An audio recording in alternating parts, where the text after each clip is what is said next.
Lift time, guys. Probably like you, I'm sick of the front of my car being too low, so I've gone and got myself a 2-inch pre-assembled shock and spring kit from Trundle's Automotive, who've been kind enough to also give us a promo code. So head to their website, use the code Hamish and get 10% off any suspension kits. Today I'm going to show you how I'm going to put my lift kit in the front of my car and tell you why I think it's better than some of the strut spaces that people put in. So let's get into it. This is the ride height at the moment. As you can see, the back's way higher than the front. Right, so we got the car on jack stands, wheels are off, ready to get into it. What we're going to have to do is undo this upper ball joint, this lower ball joint, take the sway bar link off. We're going to take the ABS sensor out so it's out of the way. You're going to need 14mm socket to loosen these off and drop that out. And we're going to have to undo the shock at the bottom there. A little bit of CRC to help a few of those old bolts won't go astray.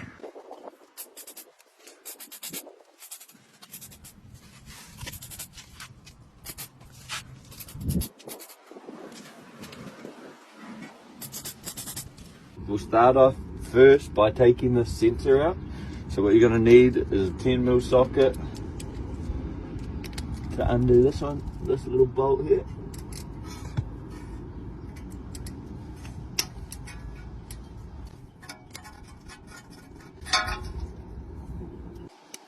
There's another 10mm back here.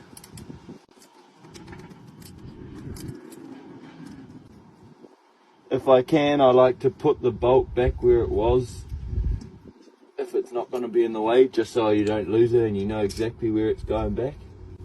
So that's loose. This should just pop out now. Easy as that. Be careful with that not to knock it. And we're going to take off this plate here.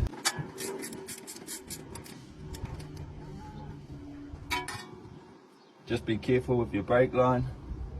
Sit it like that. Next we're going to go onto the upper control arm. There's a split pin here, reusable, so you can just pop that out. Don't lose that. Also another split pin here. Always recommended to replace split pins when you take them out. Then you're going to need a 19mm socket for here. Break that. You can undo that one fully and drop it out. How I like to get these out is with a hammer.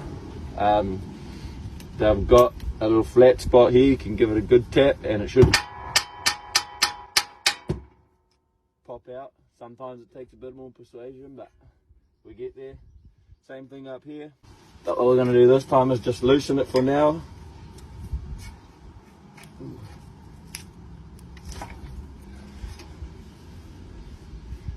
And then move on to undoing the sway bar link, loosening off the top hat nuts and taking out the bottom pin so that when we hit this, it can sit down onto the nut.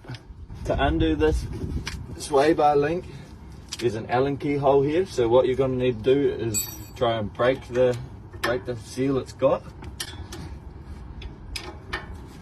and it'll probably start spinning. So I've got this ratchet spinner, and you hold the Allen key in there and you should be able to undo that and it should pull straight out.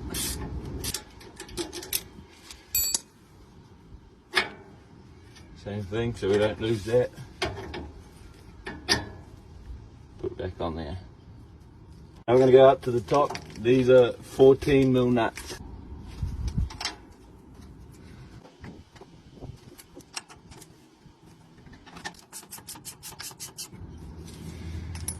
Next I'm going to undo this bottom bolt holding in the eye of the shock, which is a 19mm. Go there.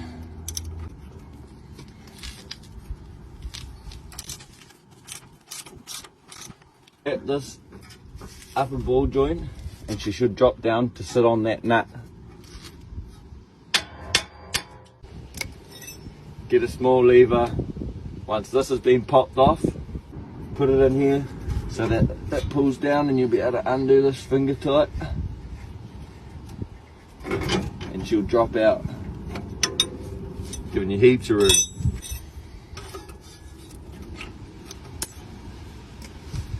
Now what you want to do is do that on the other side so you can get this sway bar out of the way.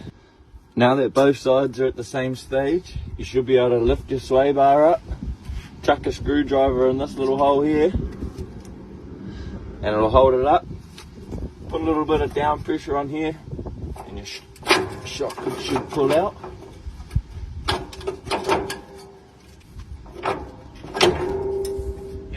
It will pop out. So here we have the Pro Fender versus the stock. You can see this shaft here is a lot thicker and a lot stronger than the stock. The bottom bush is starting to wear out. It's a lot gruntier of a shock in general. When people put strut spacers in the top, that adds a lot of pressure on this section here and does cause them to bend and fold. That is why I'd recommend the whole assembly. It looks pretty similar size, but I'm guessing that once the weight is on the car, the stock spring compresses a lot more than the lifted one. Right, without mucking around, you should be able to push that to the side and come up under your sway bar. Lift it up out the way, hold it up in there. Helps to get it in line. And put the nuts on finger tight so it doesn't drop out.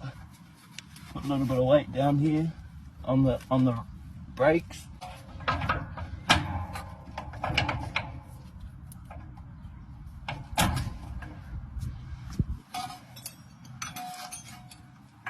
Get it at the spot. Nut on.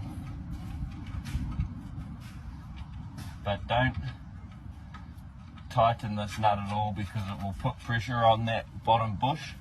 What you want to do is get it so it's on there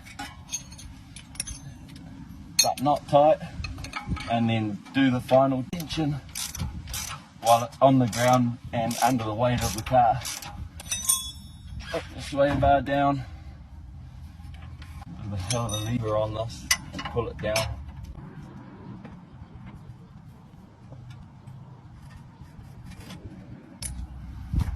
Now that's on, start putting things back together how you took them out.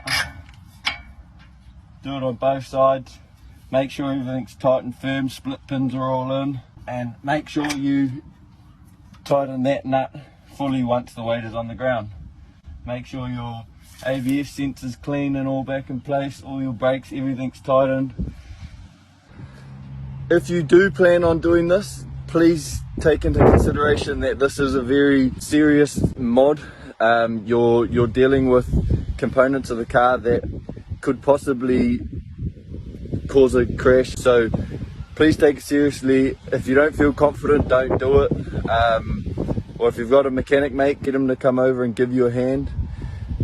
I can't stress enough that you have to make sure everything's done properly. You can't forget anything because it could be dangerous. We're down on the ground, sitting at a beautiful height. You will need a wheel alignment because you've lifted it up. Your camber will be all out. She's ready for some flares and some muds, I reckon.